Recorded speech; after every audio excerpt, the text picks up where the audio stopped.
Welcome to Delicately Wild, Candace. I'm so excited to have this conversation and to once again see you in digital space and in person. And the day we meet will be, I think, quite a brilliant meeting. So, yeah, welcome to Delicately Wild. For those of you that are new, this is basically a podcast where we chat about our evolutionary processes. So what it means to be human and angelic at the same time, because this creates quite a paradox in our reality. What our experiences are when we go through spiritual awakening, our beginning stages, our middle stages, our end stages, our death stages, our rebirth spaces, our belief systems, the things that we've learned and the things that we hold dear and the values that we try to embody through our experiences and our names and our titles and all of these things.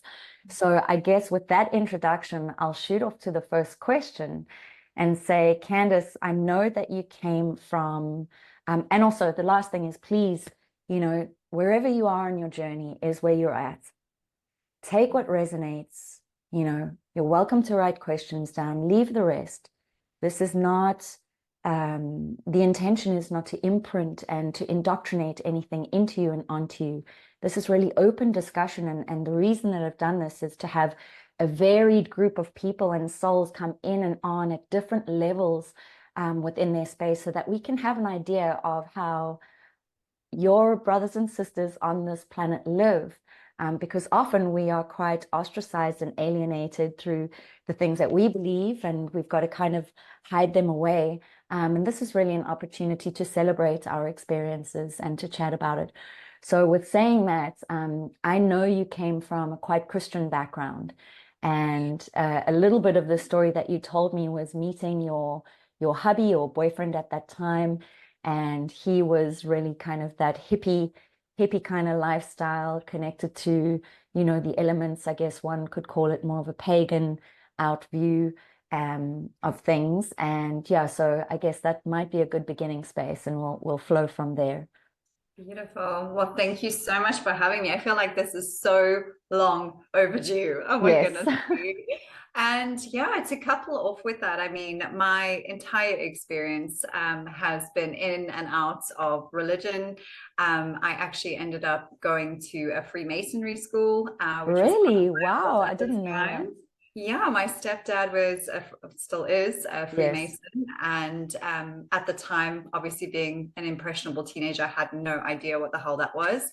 And I went to a Freemasonry school for a number of years. And it's so interesting to now be in the perspective of being able to witness different realities playing out and understanding, oh my gosh, like I had to go through that to see and experience a reality that was very present in my life at that time, and then how it shaped me into various different spaces along the way. And even within being in the Masonry school, it was also very religious indoctrination, and those really horrible choir robes and that prayer on Sunday, and oh my goodness me. So I'm so grateful to have had this beautiful submerging in all of these different fields of experience, because ultimately, I mean, I remember listening to one of your podcasts, and it was really, it hit home so deeply with me, because something you said was, can we get to a point where we can be in the same room as another being and they can believe in what they believe to be their God, their source, their creator, and you can sit having your own experience of what that is, but can we still just hold that space of unconditional love? Yes. And I think, having gone through the religious background and having gone through that whole process, I realized so evidently how separating that is. And when it came into meeting my partner, I was a Christian, and I was like, I'm on a mission. I need to save you. There's more to your life than this. And I truly believed that if I didn't do that, I wasn't doing my mission. I wasn't a good Christian. I wasn't this, I wasn't that, in the indoctrination of the reality that I found myself in. And the entire time he was like, no, like I'm an earth being. I love the trees. The trees talk to me. And I'm like, oh my gosh, this guy's a bit crazy. And I really couldn't understand like how the two of us ended up having this life together. I was like, what is going on here? And it was only later on when I had my spiritual awakening, I remember saying to him, I'm done trying to save you. I recognize that that isn't actually what I came here to do. And he said to me, oh, thank God. He was like, I'm so grateful you have finally realized that you don't need to save me and that religion was not going to be it for you or for me. And it was just so beautiful to see how he held his sovereignty in what he truly Yes. to be his system of beliefs and thoughts Yes. and thinking, which were so personal to him. And I Yes. was moving through my own, but that we could eventually come to a point where it was like, okay, I've waited for you to realize, like to see beyond it, to see outside of it, and Or to see start me. Yeah. yeah, to see me. Hi, I've been here the whole time. Yes. And, then to start witnessing the conversations that flow out of that space. And you're like, wow, you're like a whole new human being that I haven't seen before because I was so clouded by what I was supposed to be seeing in you. And I think that is the thing, is that whenever we put a lens of reality in front of ourselves that we see through, we're getting a distortion of what people's true essence truly Yes. is. Yes. So whenever we want someone to be something else, it's through a lens of some form of programming or inversion, but we're not seeing them.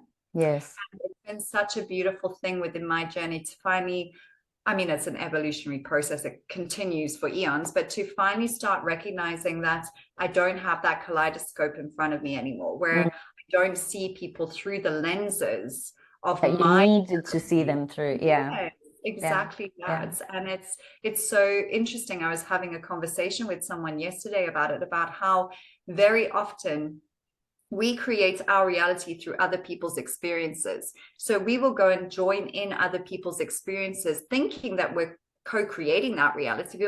In actual fact, we're just joining their reality. We're not even participating in our own. And it's really about coming back into center and going, okay, if I am the creator of my reality, what experience do I want to create for Yes. myself? I think this And is where the sacred no comes in. yes, When you're like, do you exactly. really want to do that thing? Or Yeah, exactly. And I just can't believe how unconsciously we take the next step. We are throughout our entire day, and I think I'm also in that space of such childlike exploration and magic at the moment. Like my day started with my son bringing to me a bird that the cats had brought in. It was a beautiful baby robin, and it had a broken foot. And it was very evident that this little being was struggling. And Connor's like, no, mom, we got to take it to the vet. And my daughter, who's just the most incredible conscious being, was like, no, we need to do healing. So I'm like, okay, vet or healing, which are we going for? So we all three of us together, literally just sent soul-aligned healing to this little bird. And I said to Connor, put the bird on the bed and let's leave it. And it hopped up, healed completely, and flew up to the rafter to watch us and chirp a little song before going out back oh my into nature. gosh. And in that moment, I just thought, oh my goodness me, like I've been asking to see more and more magic. I am so for miracles. Miracles are not something that you experience if you are the chosen one or if you are lucky. Yeah. Happens in every single moment Yeah. of every single day, but it's about getting unattached to the outcome. And I recognize that so deeply today. For me, in that moment, I was just going with unconditional love. It didn't matter if it healed or not. Correct. Still gonna try. And also in this very playful space with your kids. Yesterday I watched this little Instagram reel, and you know how it is, dopamine, you're just scrolling, scrolling, scrolling off, and we all do it.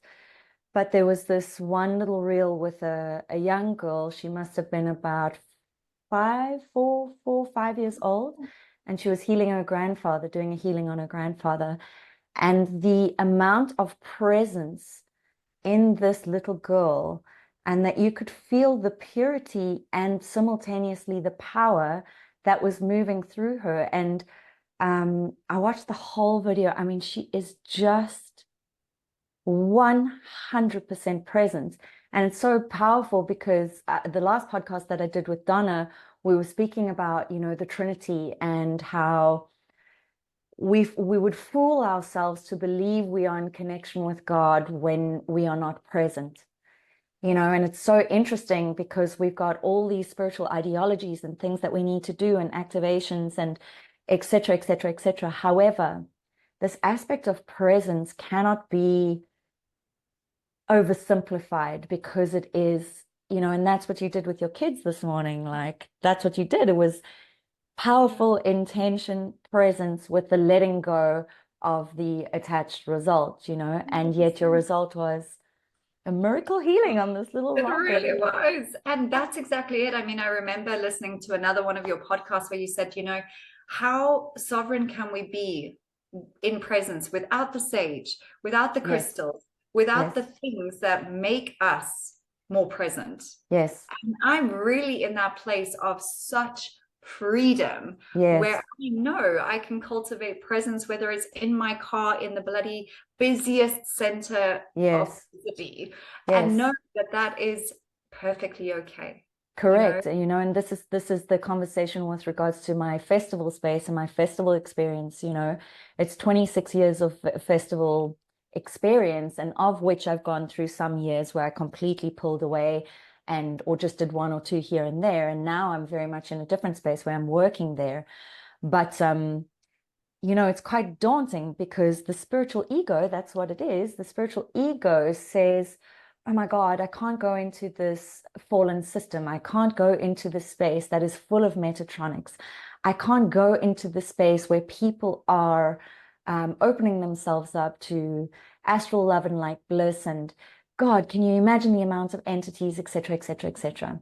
Exactly. But the bullshit about that story is when you go to the supermarket, you're doing the same thing. the exact same thing. When you go to the bank, it is the exact same thing. So if we're going to ostracize ourselves and eliminate ourselves from society because as a consequence of our spiritual ego, then how are we participating in presence? Exactly. How are we participating in presence? And it's so interesting you mentioned the crystals and the things this morning, because I've walked past my little altar, obviously living in a nomadic space, there's certain items that I travel with. It's less and less and less. It's basically my sheepskin, right? And my drum. There were crystals, but now they're too heavy. So it's my sheepskin and my drum. But when I return to my base in Austria, there's like little items that are my altar. And I walked past and I just looked and I thought, wow, the level of like detachment that I have from these things now compared to, and funnily enough, compared to when I was doing more shamanic work, right? Which I've also observed being, and by the shamanic work, I mean the plant medicine ceremonies. You have your things, you've got your ceremony space set up. This is your altar. These are the things you need: the rapé, the crystals, the sage. And as I've stepped away doing work more into the quantum field, which would be more present, I've just looked at these things literally before we came online, and I was like, wow, I haven't really needed these things that I gave so much attention to. And what's funny about this is when we prowl the internet and we begin to look at spiritual information out there, and we have these conflicting teachings and lessons that are happening, particularly around religion, new age. So now it's kind of three. So we've got religion, new age spirituality, and this next level of maybe like quantum crystal spiral embodiment, right? Mm-hmm. And you have the ex new ages that have gone back to religion. They've had these deliverance experiences with Jesus, et cetera, and they speak about how the crystals and the yoga and the things and the have capacity to hold entities and things, and they're not incorrect in saying that. So it's so fascinating when we truly detach from it all, as in all the stories, and come to the center point of I am. Yeah. It's the full God presence. And it's so fascinating because I see now how we've given away our power to songs and mantras and gods and goddesses and symbols. And It's like a baby, you know, if you're born into this earth, you have nothing. You're naked. There's nothing. You don't come out with a little symbol and you know, a little tarot card here. That is the funniest visual ever. I know. I told you I was going to play for me. You know, you just come out pure. So it's super, super fascinating. I mean, so you've spoken through this process of, you know, meeting your man and finally dropping that kaleidoscope of lenses. But what was your spiritual awakening? What happened? What occurred? Goodness What was the me. death, So, babes? Let's start oh, with my the death. wordy word. I think you know what it was is, I mean, it's still finding a lot of clarity even Of now that course. I'm quote unquote awake, because I didn't have one of those awakenings where it was like, oh my goodness, I had a psychedelic experience and I Yeah. saw myself as I am. It was none of that. I mean, throughout my entire life, I have always been a cultivator of magic, always. I remember being a very little girl and always talking to the elementals and always making fairy houses and connecting Yes. into all that was magic. And my mom really, really cultivated that in me. And she would always make reference to me having a heart of gold and the intention of the angels and things like that. And so Yeah. she really nurtured a lot of the magic within me. And in polarity to that, I grew up with a sister that was really into Ouija board magic and Doc Martens and Yeah. studs through the ears and all of that. And I was like, oh, and she's 9 years older than me. So of course I'm observing this going, well, that's really interesting. And then you have like Darren Cool. Brown and seances. And I'm like, oh, that's also really interesting. So I was really in this contrast of a whole lot of stuff. And then when I was 15 years old, my mom passed away, and I ended up leaving the UK to come and live in South Africa with my aunt and uncle. And they were pastors in a church. Oh, And wow. I'd come out of the Masonic school where I was my own rebel. After my mom passed away, I was there on a music scholarship. So I was incredibly musical. Okay. And I literally just said, screw the world. I'm not interested in any of this anymore. Literally put my violin, I was a violinist. I put my violin Wow. in a basket and I was like, this is free to whoever wants it. Got rid of all my music, everything. Got on a plane, came to that's the end of my identity as I knew myself to be. I Okay. came to SA, ended up living with my aunt and uncle. And at this time I was 16. So I was already a pretty well-established human being. And I Yes. was very rebellious in that time, like, oh goodness. And lots of trauma in that time. Like I had gone through sexual abuse with my grandfather, a lot of trauma. Mm. And I came into the space of a big family. Now it was now a family of 7 of us. It was a big family. I was now the eldest, which I'd never been. I'd always been a middle child. So I was like, whoa, this is a weird space to Mm. navigate. And then the indoctrination into the church really started. And I remember thinking to myself, oh my goodness me, like you're telling me I can't wear that. You're saying I'm showing too much skin. You're telling me I can't have a boyfriend. Like I've been having sex already for years. Like what's wrong with you? And having to go through all of those motions of, oh, I'm being reshaped into a new person. So I wonder what that's going to look like. And it lasted all of about 7 months before I was like, I also don't like this very much. And Yes. I actually left. I left. I went through a lot of trauma around the fact that I found them to be incredibly hypocritical. And Yes. what I noticed was that what would go on at church and these prayer meetings and these group meetings and the elders meetings would not be nearly what was being communicated at home. And the hypocrisy of that really opened my eyes. I was like, what is this? So I moved away from religion completely. I landed up having my son at the age of 21. And I then started back into my awakening journey of looking at healing modalities. And at that point, I mean, we're talking softcore. It was like reflexology, Yes.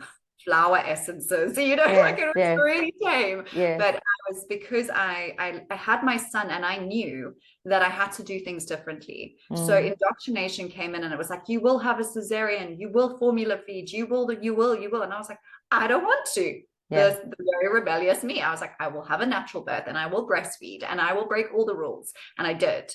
And Yeah. in the reclaiming of my power into my being, of going, no, to the system, Yes. I started feeling, whoa, okay, like we're actually disempowered in every single moment of every single day. Mm. So I really wanted to start empowering myself with things that would serve myself and serve humanity. And healing was something that really just came into my awareness. And I was like, this is what I want to do. Mm.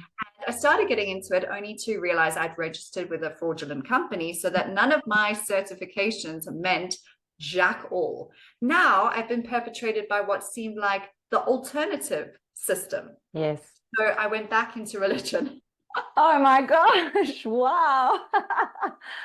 So there I am dappling in, oh, I'm finally getting there. And I'm like, now I've been hurt. Now I've been disappointed. Yes. So I'm just going to go back to where it's familiar. Yes.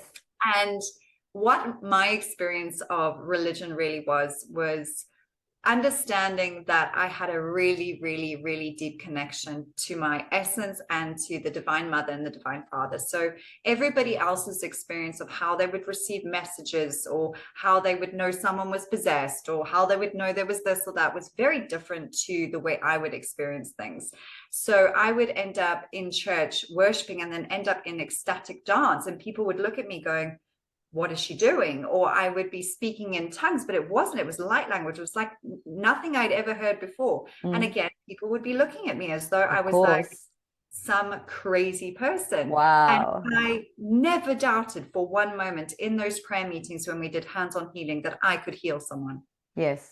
I just always knew that. But it was never through Jesus that I could. Yes. It was the weirdest thing. I always just knew in the core of my being. It's me, like, it's me. And I could always feel that Holy Spirit within me. And the way that it would communicate with me was not how they had told me I would be communicated with. Yes. So I started really challenging myself into, I'm starting to feel like everything I've been told is a lie. Like I got to that place. Yeah. And in that place, I literally surrendered. I let go of everything I thought I knew. Yeah. And I started again. And that was really where I started to learn about discernment and resonance. Yes. And going, okay, well, how does the basic, the energetics? Yeah. Because prior to that, it's titles, names, stories. Yes. Titles, names, stories, beliefs, ideologies, right? And now it's look at the energy.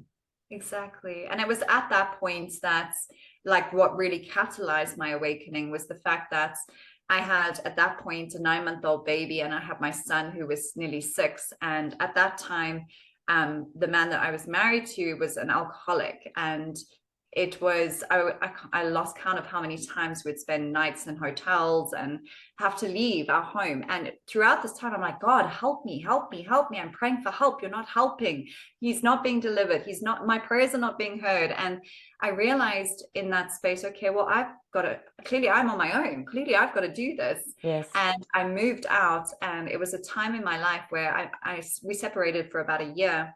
And during that time, I went into full on facade mode, like to the extremes where I had lost myself so deeply in God's not listening to me. My prayers are not being answered. Spiritual community is rubbish because they defraud you of your money. So the next best thing that I can do is have validation in the work that I do. So at that point, I was just all about the promotion and the money. The more promoted I get, the more successful I am, the happier I will be. That's where my life will be. Everything I've ever wanted it to be. And I can wholeheartedly say it was the most miserable time of my life.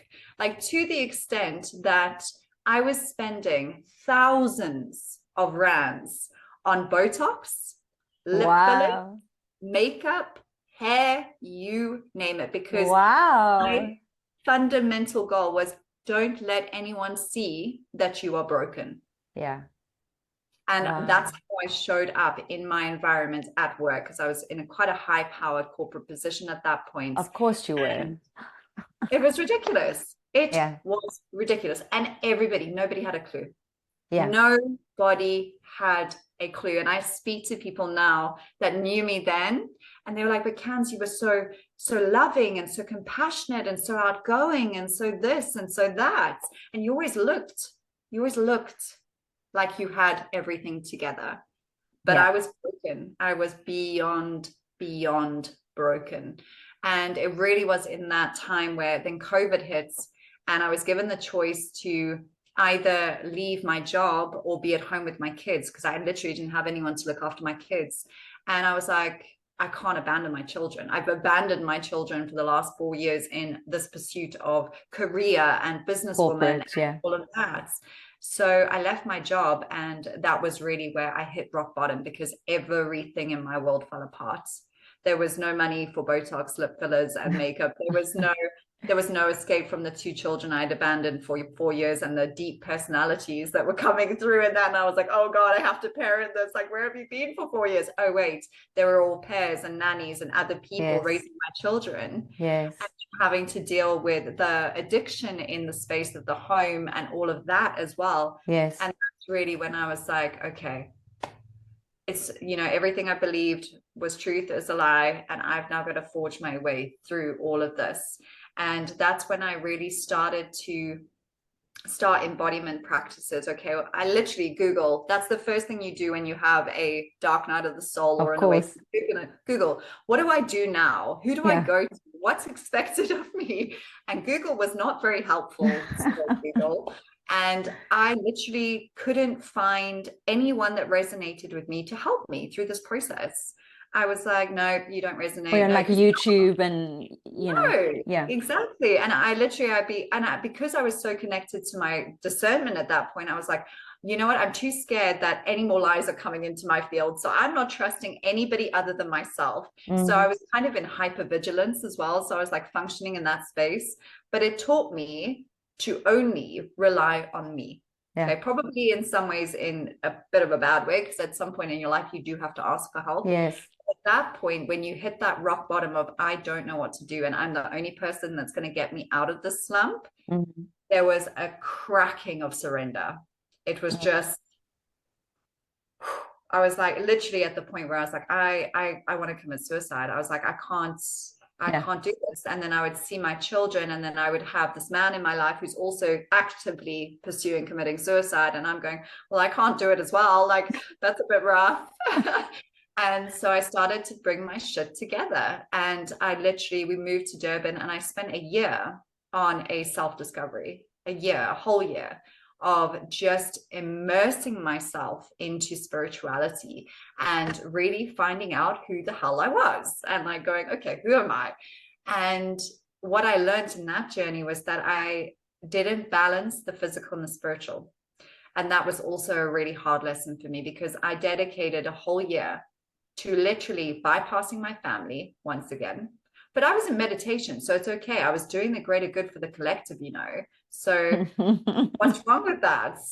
I was, just literally meditating, activating, bypassing my physical experience, whilst really it was powerful spiritual stuff. Yes. To the point where I was like not seeing my family, not seeing my friends, not actually even showing up as a human being. Yes. And this is actually how we started the show, is like speaking about this presence, right? Yeah. So it taught me a shit ton about what it means to be in presence when you're not disturbed, what it means to be in presence when you have the time, what it means to be in presence when everything is hunky-dory around you. Yes. But what happens when it's not? Yes. Can you still cultivate presence in the physical human reality that is life? And that's the space that I got to, where I was like, I need to show up in my physical reality and still cultivate everything that I've learned in this year of presence into that human experience.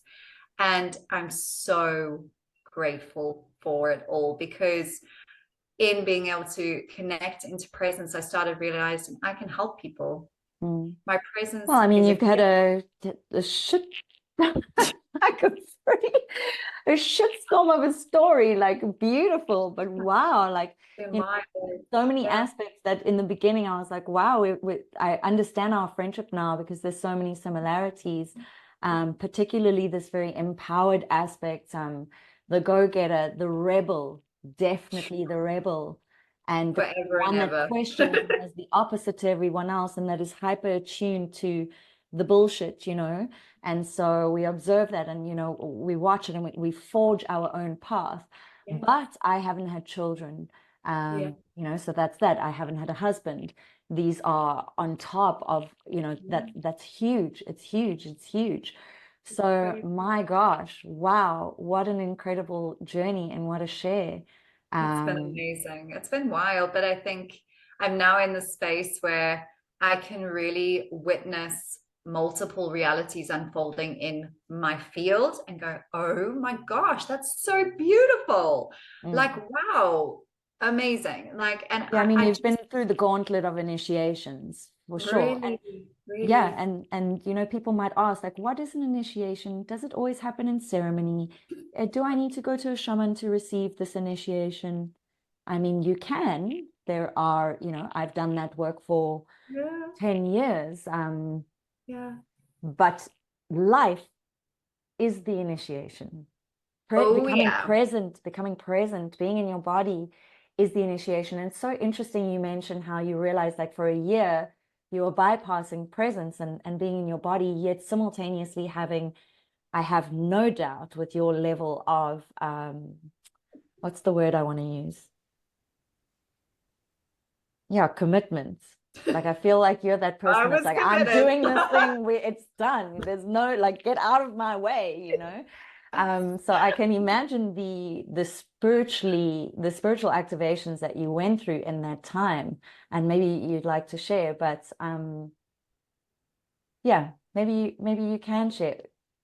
Oh, because I was going to say, sorry, I glitched a bit there. I was going to say it's so interesting because I've always felt I was very grounded. And many, many, many spiritual teachers will say this. Not I've always felt and I have known that I've been very grounded. When I did my first high dose journey, so 8 gram journey, my practitioner said to me, I was like, so, and how am I? Who am I? She was like, wow, you are extremely grounded, like, for someone that does this work. And I felt it's so interesting the stories we tell ourselves because I was like, yes, I know I'm grounded, but I want to go up. I want to have these experiences. I need outside, outside, outside. And now there's this part of me that has been observing as I step away from doing more and more plant ceremony work because I am moving in through a different space, and I could have a whole conversation about that. But while I'm moving out of the plant ceremony work and obviously observing my 10 years in this space and being grounded in the level of integrity that I believe I've done this work in, there's a part of me that has to observe and go, hmm, have you been grounded enough? Have you been grounded enough?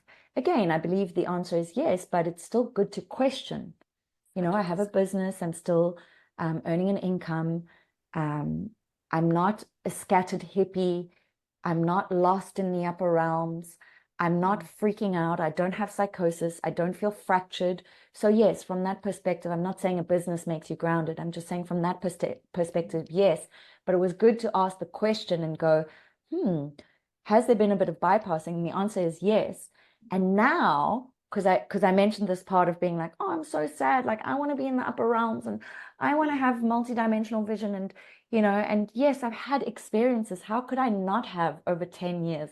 But it's this addictive nature that we have. And now I'm observing the spiritual pendulum, for lack of a better word, where it's like being that grounded in the body, in the body, in the Mm. body. Let me repeat it again, in the body Yeah, is where the jam is at. yeah, And absolutely. then I question to myself, well, wow, have I always been in this embodied mastery, you know? Mm. And yet I felt like I was missing something. I felt like I was not achieving certain, great spiritual feats and tasks and activations. And I wasn't able to do these things. And what's wrong with me? And it's a tough experience, the spiritual path. And now I'm like, oh my gosh, Mm. I have been pretty embodied through this experience, if I may so say so myself in our humor here. But yeah. Um, so yeah, I mean, I mentioned there before I had my little glitch, I mentioned like what were some of the experiences you had while you were going through that deep level of committed Whoa. bypassing? You're.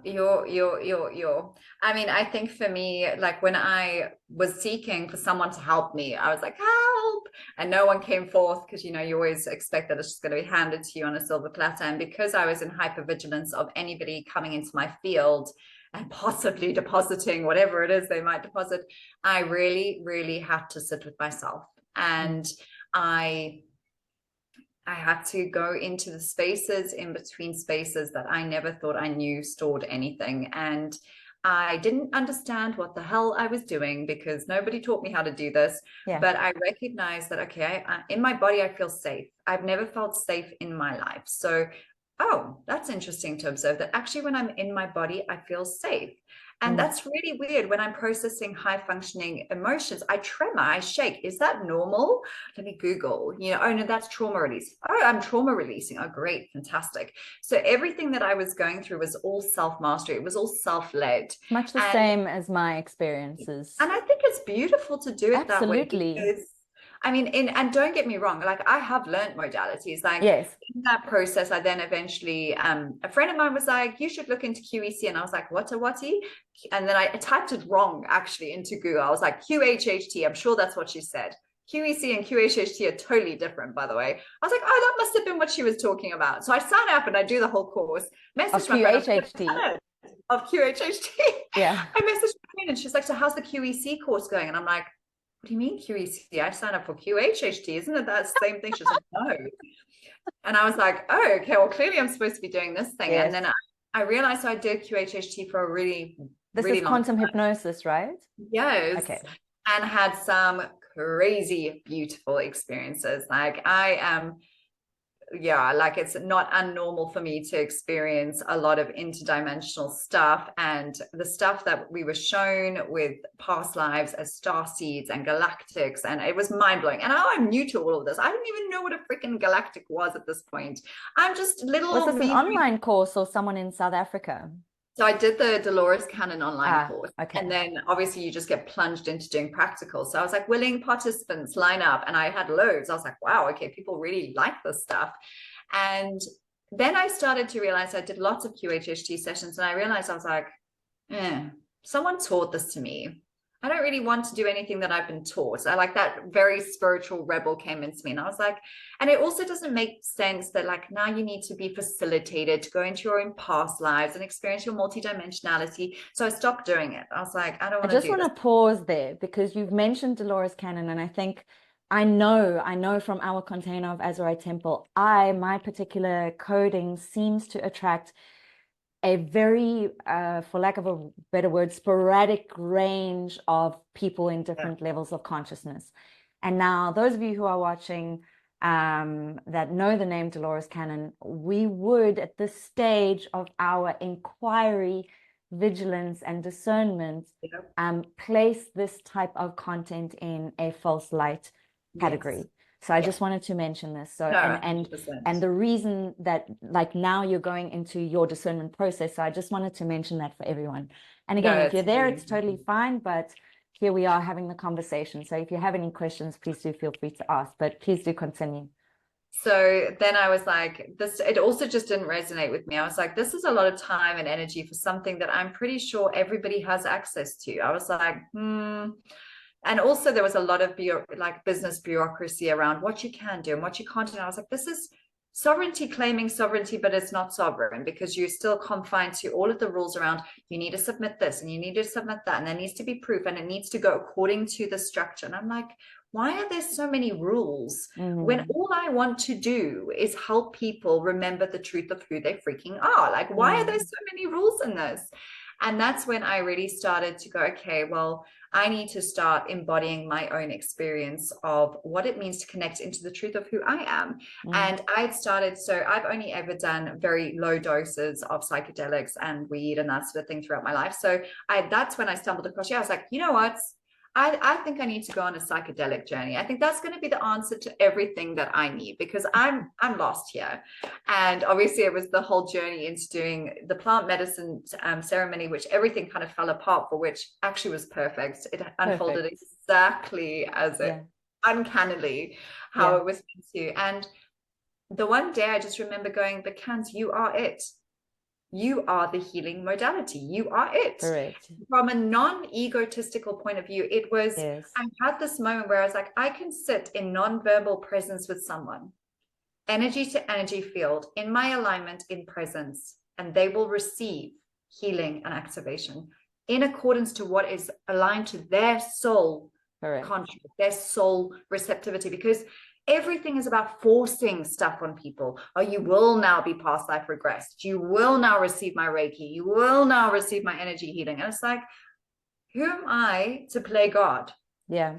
And also this is where like sort of we come into the space of, let's say, more of the freedom teachings, the sovereignty teachings, and coming back to the foundations, which we're going through in Azurite Temple, where we're going, have you asked yourself why you're sitting in front of me, number one? Number two, do you understand anything about energy? Should we have a conversation about that first? Because where are your belief systems at? Number three, if your belief systems are a little misaligned, do you realize that that could symbolize you're a desperate space at the moment and a victimizer profile and a looping profile coming through, and thereby you are disempowering yourself, and possibly, if I was not the most integral practitioner, giving me your energy and I could be siphoning from you. Do you know that before we even do this little reflexology, Reiki, or whatever session, you know? 100%. So this is where it's coming down to, is like, you know, I was listening again on Insta yesterday to one of my deeper shadow work teachers, and she was also saying, like, we need to slow everything down. Can you sit with yourself and possibly me silently in the room? You know, I once had this client actually in Austria, and as I tune into everybody differently, everyone's going to receive a different thing. It's not one modality. It's like, it's what does that person need? What does that soul need? It's always different. And when I went in, I was like, oh my gosh, this is such a challenge for me, as it always is, because it's always shadow work, and I am the shadow worker. But the session was, so now I'm also moving through like a personal process where, you know, I'm shifting financial models as well, because I'm now working in Europe. So I'm not working in rands, and I've got to, you know, we're tuning into the field essentially. So now I'm like, oh my God, I'm going to charge 150 euros for my 90-minute session.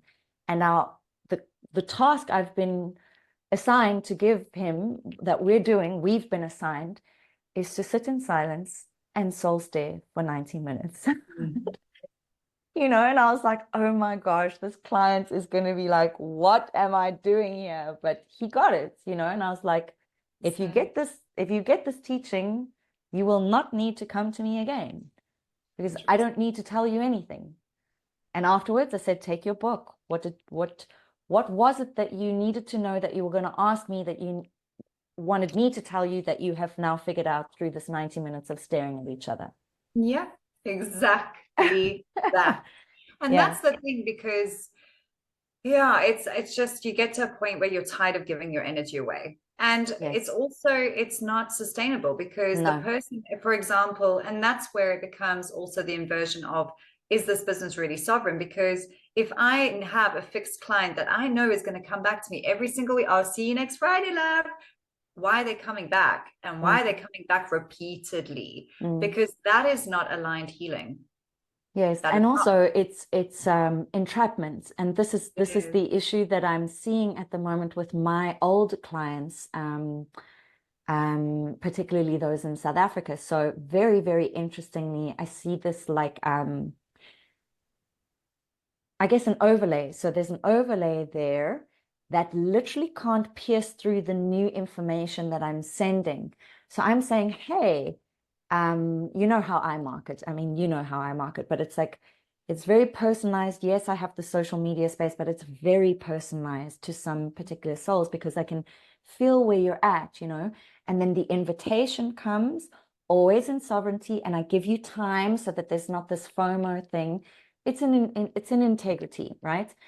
And so I'm discussing now work that I do that they are not familiar with.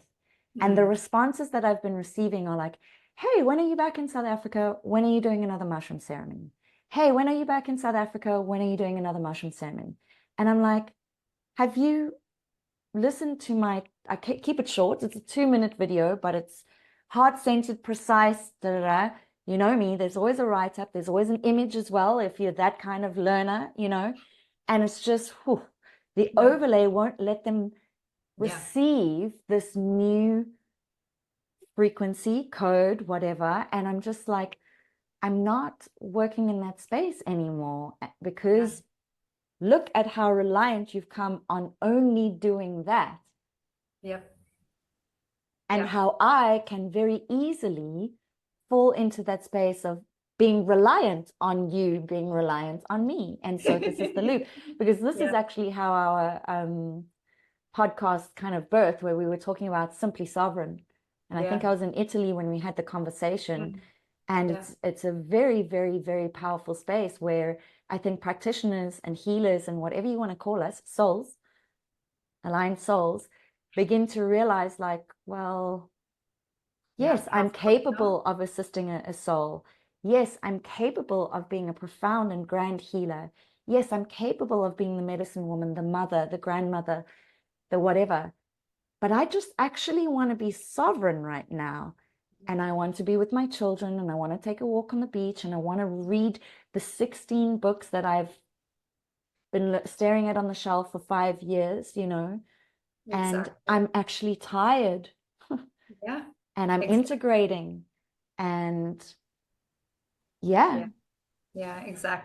And I mean, I think that came out of, I'd just come out of the darkness retreat when I messaged you, and I went into the darkness retreat going, oh, I know how to regulate my nervous system. I've got all the embodiment tools known to mankind. I will be fine, you know. And again, spiritual ego will have you in that loop of, you've got your shit together. You'll be fine in any circumstance. You're way better than everybody else. You're way more advanced than everybody else.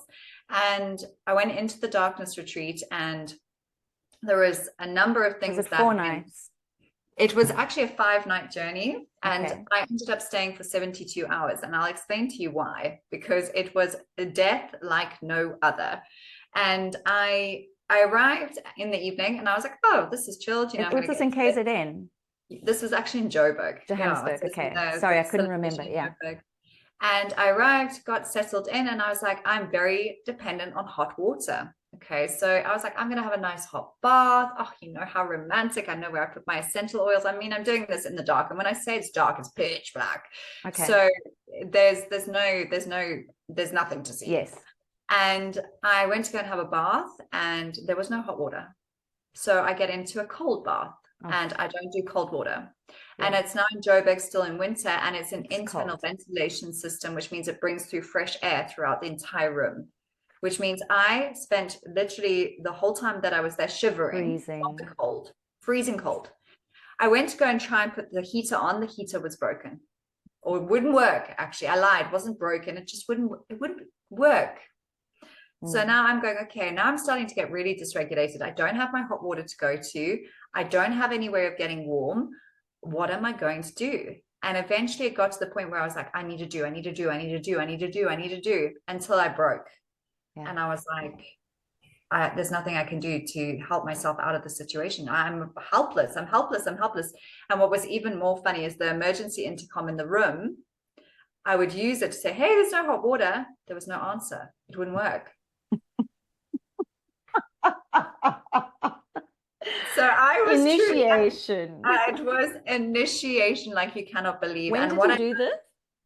This was now in February, I think, of this year. Oh, so this year. Okay.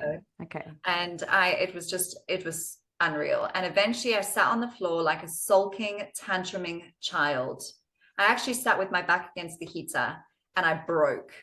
And I was like, okay, fine. I'm here. What do you want me to know? Literally, I was like that. I was like, okay, fine. Yeah. What do you want me to know? No bliss and peace. And I'm so happy to be here. I was like broken. I was like, I want to go home. Thinking home would be the better place at this point. And in that moment, I was shown how I was like, why am I so afraid? I can leave at any point. I'm sovereign here. I can leave at any point. Yes. I felt like I was trapped. It was the most ridiculous polarity I've ever experienced in my life. And as I'm sitting there, they're showing me that at the age of 3 years old, I witnessed a really traumatic event where my gran had tried to drown my mother in the swimming pool. And I had seen it just through the corner of the curtain of the bedroom. Wow. I was a baby, baby, baby. And I mean, Yeah. there's sometimes you can't even go and find this stuff, even if you're looking Yes. for it. Yeah. It came up and like literally spirit was like, at that point, you decided human beings were unsafe. Mm. And you decided that it was your job to protect humanity from humans, but to also protect yourself from humans. So it was this really bizarre Wow. trauma integration. And that's how I grew up my entire life. And then in that moment, it was like a stack of realizations of, oh my Mm. gosh, from this one trauma, this is how my entire life has catapulted into people pleasing, yet self sabotage, into narcissism, to rejection. And I was like, I oh my know. God. And I just had that epiphany, you know, like how we say we have all of these deaths and rebirths, and you think it's just one, but it's not. And then you go, oh, I'm a highly evolved spiritual being now. And you don't think you're going to have your ass handed to you. And then you do. And you're like, Yes. and Yeah. it actually turns out, so it was at that point, as I'm sitting there, like integrating all this, crying my eyes out, just being held in this bubble of just the divine cosmic mother just embracing me, that the heater turns on. And starts Wow. warming my back, and the intercom rings. You were looking for me. I was like, I'm ready to Wow. leave. And it Wow. turns out that the facilitator, the entire time that I'm like, I'm not safe, I'm not safe, this world is not safe, she's sitting outside holding presents for me to go Yes. through my process. I Yes. didn't even know she was there. Yes. So it was just But so so you'd completed quickly, yes, basically. I literally Yes. did about 33 years worth of shadow work in Yeah. Yeah. 72 hours. I was like, I Yeah. am leaving here right now. And what was even crazier was that up until this point, my relationship with my brother had been really rocky. We're 15 months apart. So pretty much everything that we had gone through, we'd gone through together, but we Together. were Yeah. very individualized in our experience. And a lot of trauma growing up. And I recognized that we had actually shared a bedroom at that time of that trauma. He would Okay. have been a baby, but the trauma that I had experienced would have imprinted into his field. Yes. And started to recognize, oh my gosh, he's like me. So Yes. I phoned him and I was like, can you come and fetch me? And he fetched me after the darkness retreat, and he just cradled me. And there was just this Wow. release of, Wow. I didn't know what it was that we needed to let go of, but I've done it for me to do it for you. And now you Yes. know. And there was just this shift, like I can't even, it was Oof, like I I was can watching a feel it. layer. It just dissolved. It just dissolved. And then all of a sudden, my brother came into this beautiful divine masculine energy of wanting to take care of me, which he's never done. And I was like, Wow. oh my gosh, what just happened? Wow. It was But this is in the thing, you know, we think healing is, or let's say we think spirituality is dot, dot, dot, modality, activation, um, philosophy, this, then the next. I mean, it is just trauma work. it is. It really, really It is. is trauma work, non-stop Yeah. trauma work. And I feel like if you haven't come to that realization yet, Mm. good luck when you do. It's basically what I could say there is good luck when you do, and may you move through it as gracefully as possible. But holy Absolutely. shit, you know, I'm staying in a new space at the moment, and yesterday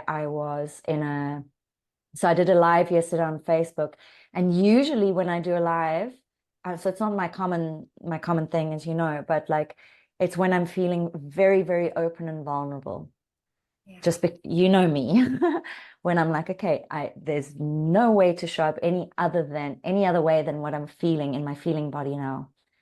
And I wanted to speak to masculine energy and what I've been going through, et cetera, because this is what I was dealing with. And I didn't get to that part. I'll do another live around it. But it was basically observing the trauma that I have gone through with masculines in such a new way. And this is the thing I think that becomes confusing for people, because we've experienced such separation from all aspects and from all angles and from all sides that we cannot perceive that the disconnect that we've created from mind, body, soul, and the emotional body to the etheric body to we just cannot perceive it. And even those of us on the path would quite cleverly convince ourselves that yes, we know we've gone through trauma, we're healers, we understand it, but to delayer it.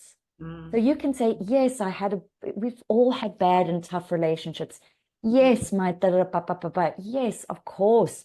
And yes, I cried and it was tough, but we don't know the layers, like the layers and layers and layers and layers, and the detail within the trauma and the trauma response and how it affects the timelines. It's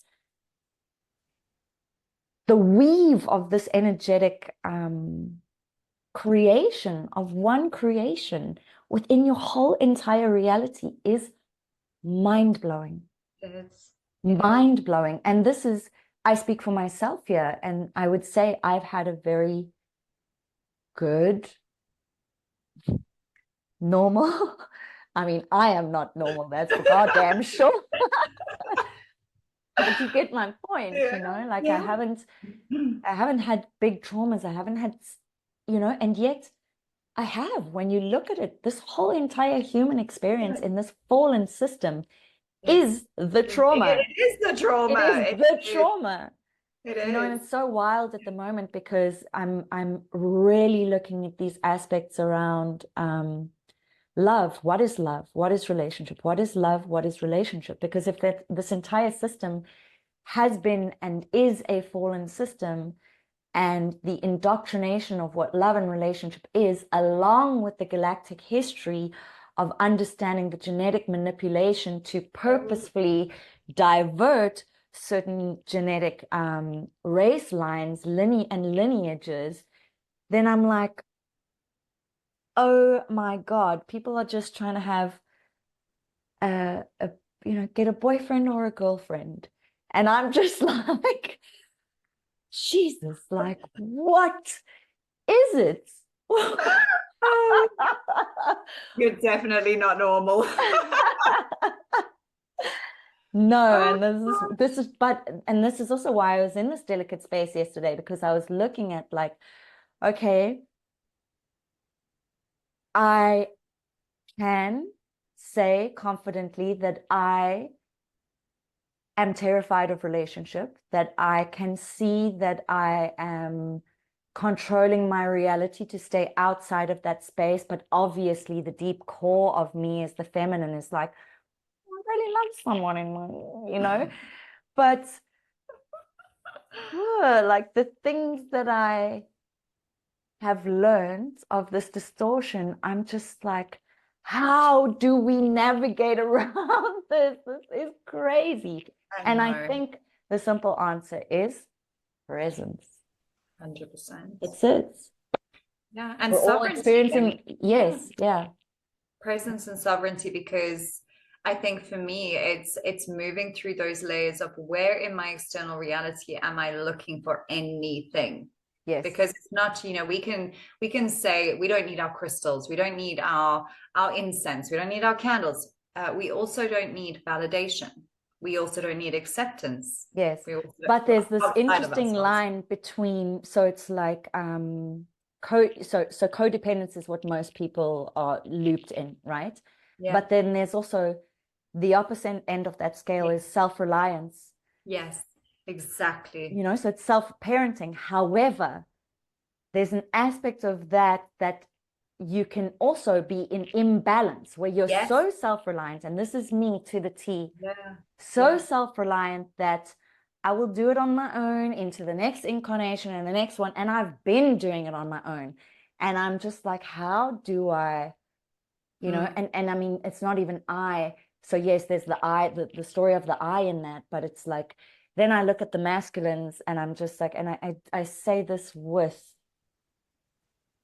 let me pause now out of the frequency that is very flowing here, the frequency that is showing my authentic nature, the frequency that is fun and having beautiful conversation with my sister, to a very, very sacred statement here of, I honor you, masculines,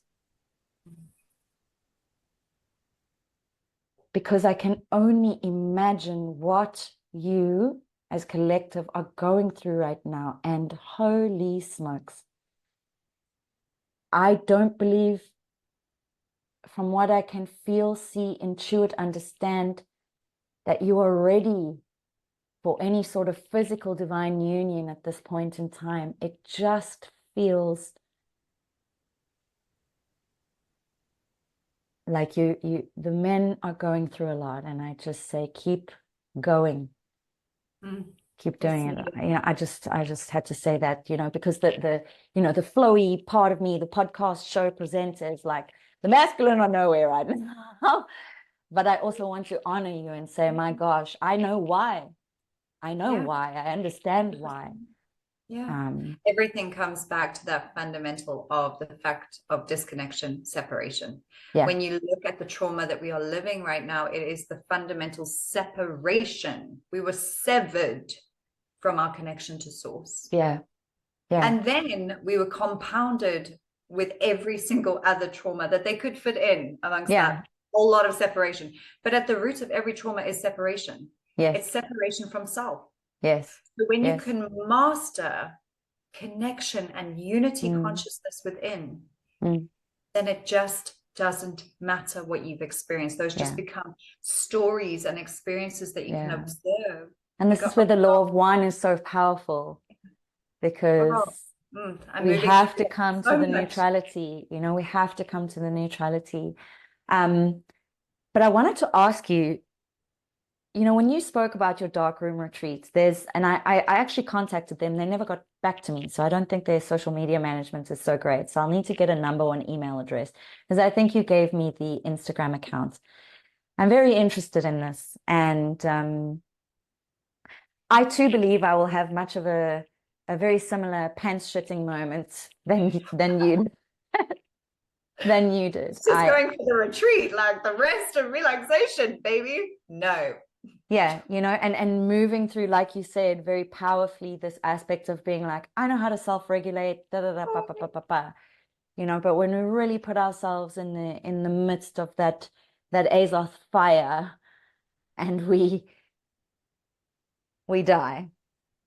Yeah, that's it, you know. And what my question is,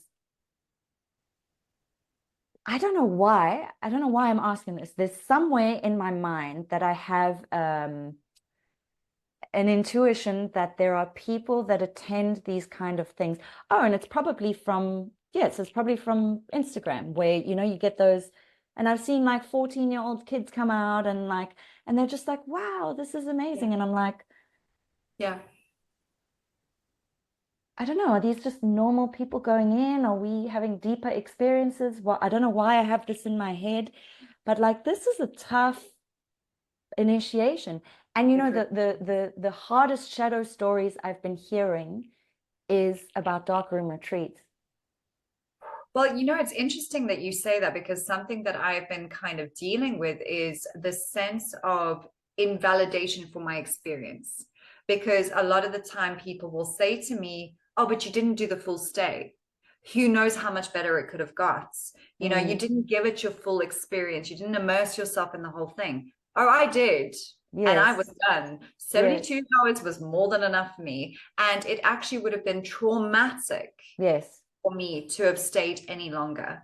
But also, we can now start to ask, like, what is the bypassing that may occur with other people in day 1, 2, and 3, where they're not surrendering, you know? So I guess this comes down to the soul and where they're at, because I think a lot of the people that I've known have been still very much in the density of nervous system dysregulation.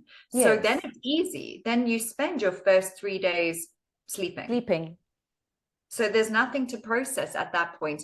And then when they do start to go through their shadow, it's those first layers. They tend to be a bit more gentle, like, oh, that's interesting. Yeah, my dad was a bit of an asshole. Like, Yeah. okay, let's be with that. Whereas for me, I've done so much shadow work, and I was an idiot in saying, show me what I need to see. I should never have said that as my bloody intention, Yes. because Yes. they were like, oh, okay, Cans, well, you've opened yourself up to, you really want to Yes. see it? And Yes. that's when it hit me. Yeah. And also understanding that I had residue still holding on to the fact that I need to be needed. So the whole time I was like worrying about my kids. Oh no, are they going to be okay? I've abandoned them, you know. So I was like, I need to be needed, The but I wasn't story. needed in that moment because I'm in a room that's like, you Yeah. know. So I had to die to that part of myself. And one of the biggest things coming out was like my kids saying to me, we didn't need you. We don't need you. We choose you, but we don't need you. And I'm like, oh my gosh, like what do you mean? And I think, I mean, that's the thing. I've not yet heard any stories from the dark room.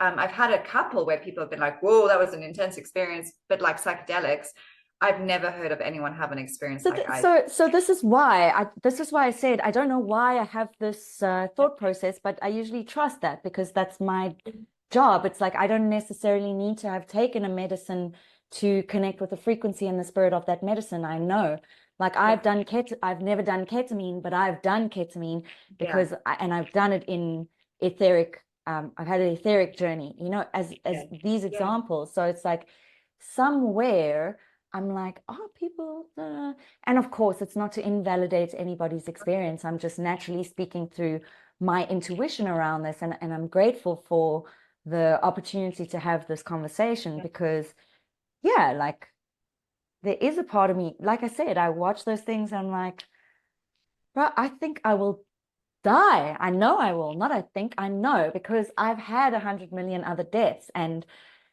we know that there's always another layer. Yeah. And That was we're my biggest brave death. and stupid souls as well that have yeah, And contracted it's so to. funny because like death comes at a time in your life where you've got your shit together and everything's going well and you're on a retreat. Like how good can it get? And then you die. It's like, really? Right now, like this is where we're doing it. It's Yeah. never in the midst, in the chaos where everything is falling apart. You're just in it. Like Yes. you don't even recognize the death from life and anymore because you're just in Yeah. it. Yes. But those deaths that you have in the midst of ordinary life Yes. are truly the ones that are soul changing. Like Yes. I was not when I left, I was not the same version of myself as I went in 24 Definitely hours not. before. Definitely not. And that was no drugs, no nothing. That was Mm, me, myself, and I yes. on my own. Yeah. Well, it's like me in the Temescal like 2 weeks ago. I was also like, it's darkness, it's hot. I have like a thing like overheating, and I died in the second round. I thought I was actually going to urinate, and like, yeah, your body goes into shock. And I was like, oh, wow, okay, this is happening. And I'm actually like kind of co-facilitating as well, but facilitator gone. But yeah, no. But Wild. It's so wild. But also, I think I love it. Like, I know this is going to sound like a controversial statement, but I know that you know as well. I love being a shadow worker, yes, me all of my too. It being. feels like the most truthful way of being. Yeah. Yeah. Yeah. And Because you and show what's so up in funny about it traditional. is the shadow aspect is really linked to truth, but like if you're interacting with a shadow worker, they are really streaming a lot of light, Yeah. a lot of heart, a lot Exactly. of pure energy.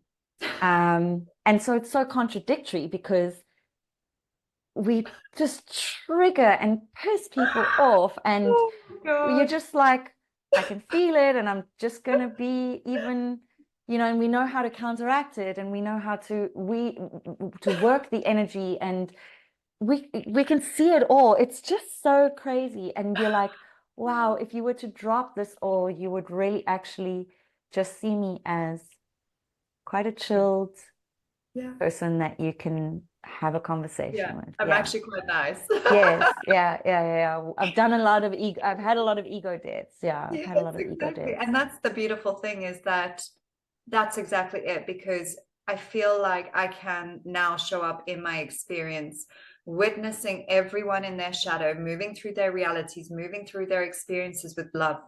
I can Yes, just, of I can just course. hold that space of love. I don't need to fix it. I don't Yes. need to change it. I can just be aligned to my field of healing, having embodied what is similar to what they're going through, Mm. and extend that. I don't Yeah. have to do anything. Yeah. And it also, when you are in the depths of shadow, you're also in the depths of light in a way that you never thought you would have Yeah. access to. Yeah. So when I I know, feel and I'm this is actually quite, bipolar. I was going to say, this is quite interesting, and I think this is why people, so I'm obviously looking deeply at the plant medicine space at the moment. It's been unraveling for me over a 2-year period, naturally so, because one, I needed a break. It was 10 years of doing, group ceremonies. Two, I'm now traveling, so it's a completely different experience with regards to finding medicine, finding the right spaces, the right people, clients. I don't push onto these things. I want it to come naturally. So it's just slowly been literally naturally falling out of my space. But I've just lost my train of thoughts. What were you saying? I was Oh, we saying were about talking the about depths of shit. light. So when we know the depths of Ah, darkness, we know the depths of light. yes. And it's like I feel like there's this this perhaps gluttony that happens where we we seek the death because we know that in that death is another nugget of wisdom and another activation and another You're do you know not what wrong. You're so not wrong, you though. know what I It is mean? addictive. Yeah, Yes, 100%. it's addictive, and it's like But in the best way possible. It's not, I don't feel like you're never going to meet someone that's going to go, I choose to go sit in the depths of my pain all day, every day, because I know there's going to be lights on the end. Because yes, to yes, be able to be the initiatic in that space, you have to know what you're doing. yeah, Otherwise, the other side of that death is not going to be lights. It's going to be a whole lot more of yeah, shit. yeah, and So I fragmentation, think yeah, there's a lot of mastery that comes into being the shadow worker. And that's all you're doing is you're integrating and embodying to create more space. yeah. And just as we think we've created more space, it's like, holy There's wow, way more. there's way more. And then you Yeah, start living in that spaciousness and life changes. yes, yes. It becomes So quantum. unbelievable. Yeah. Yeah. I know quantum is like speaking to like microcosm, but to me, it's just like this, it's both, No, it's just no, like, no. and it's so interesting for me because I'm just like, wow, I don't know about you, but I mean, it's impossible not to see, I hope.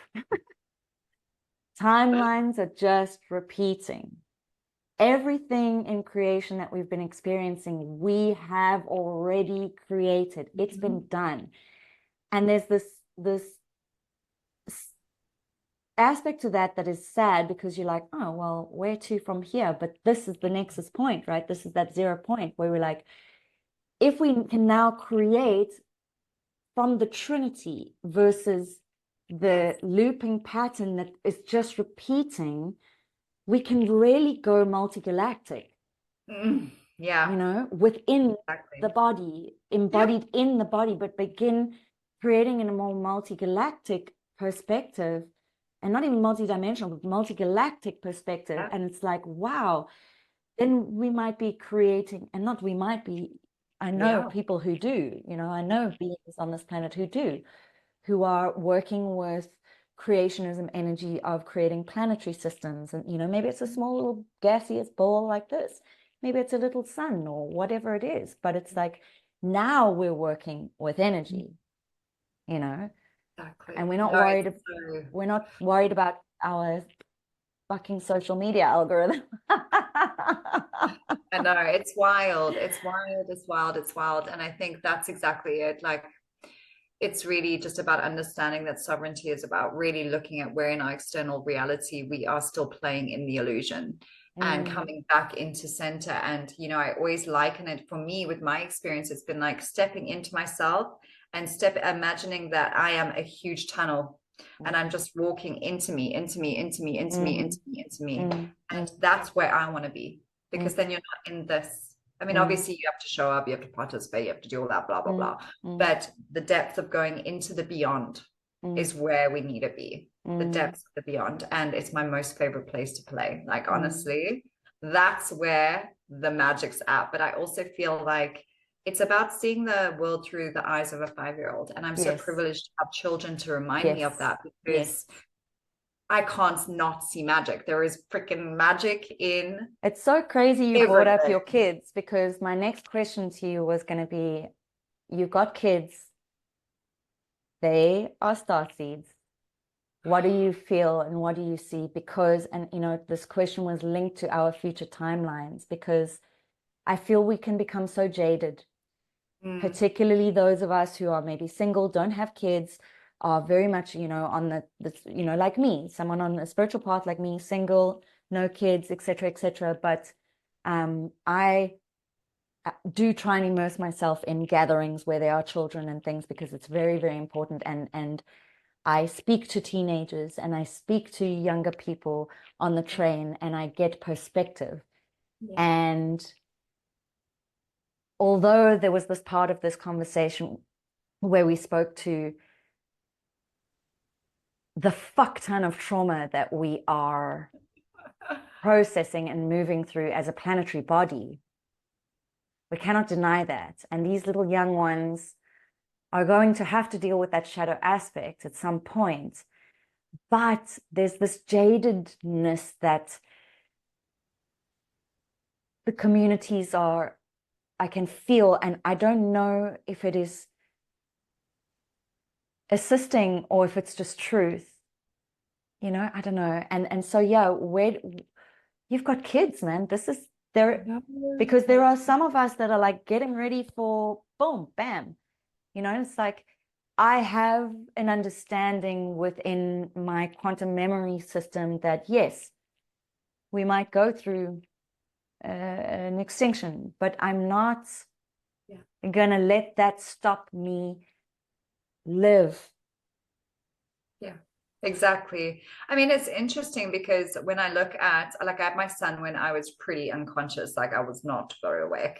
And I look at the difference between him and his sister. So Connor's 11 and Layla's 6. Yes. And Layla is just pure connection, pure connection. Like, and I say to my kids almost every day, you are not born for this time. Not born for this time, because they are not, they don't understand the system, like to the extent where Connor will argue with his teacher about something, and she'll say, but you know, Candace, the struggle I have is that he's not wrong. Correct.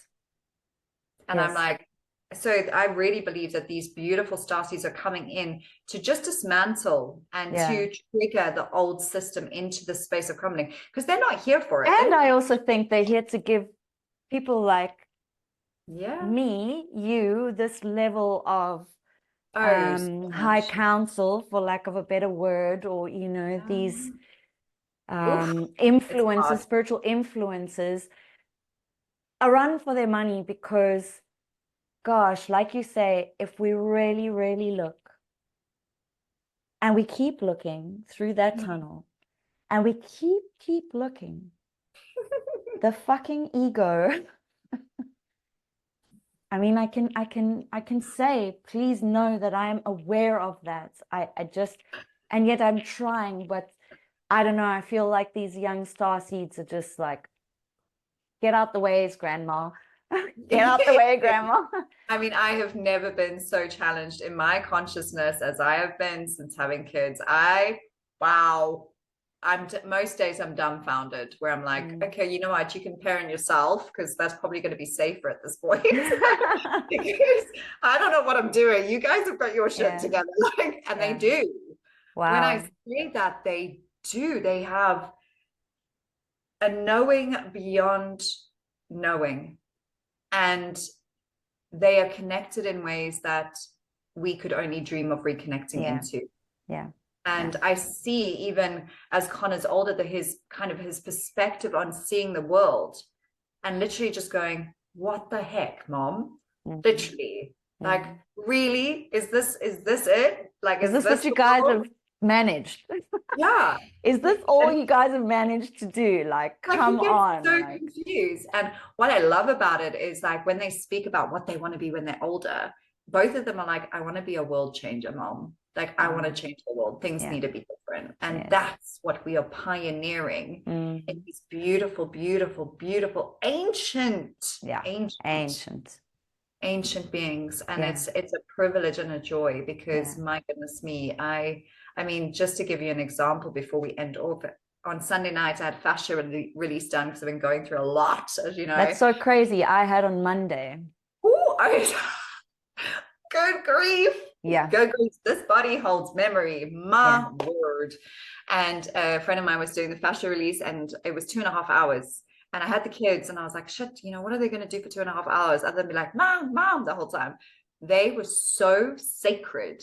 I have never witnessed two children hold the space. That space, holding that space. Layla sat next to me. She's wiping my face. She's getting me tissues. She's moving the energy. She's learning from Jen, saying, what do I do now? Why are we doing this?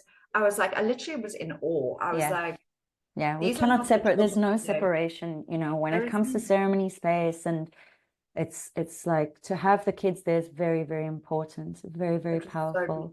Very, very necessary for them and us. You know? Yeah, absolutely. Absolutely. And why do we wait so long to initiate them into ceremony space? Why is it deemed, only at this age? Well, I mean, when they step out the door, it's like, here's the sacred earth. Yeah, you know, that is the ceremony. That is the reminder. I know. It's so beautiful. Yeah. Well, let's end off on this beautiful little this space. And we actually started there because we said, well, I said that I'm in this very childlike space today. I love it. So we'll end off in this energy, and actually let's go into just like a minute of silence and prayer and connection.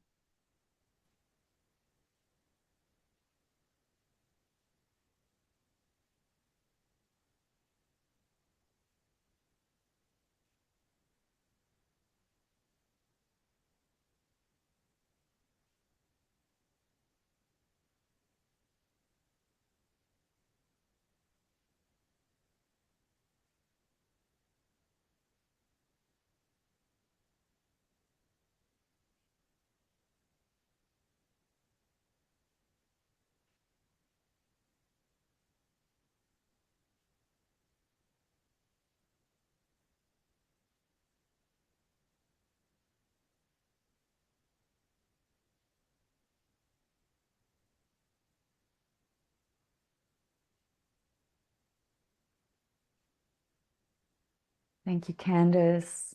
And thank you to everybody who has watched our episode 23 of Delicately Wild. What a beautiful, beautiful chat. Feeling soft. I'm glad we ended on that note. Thank you so much.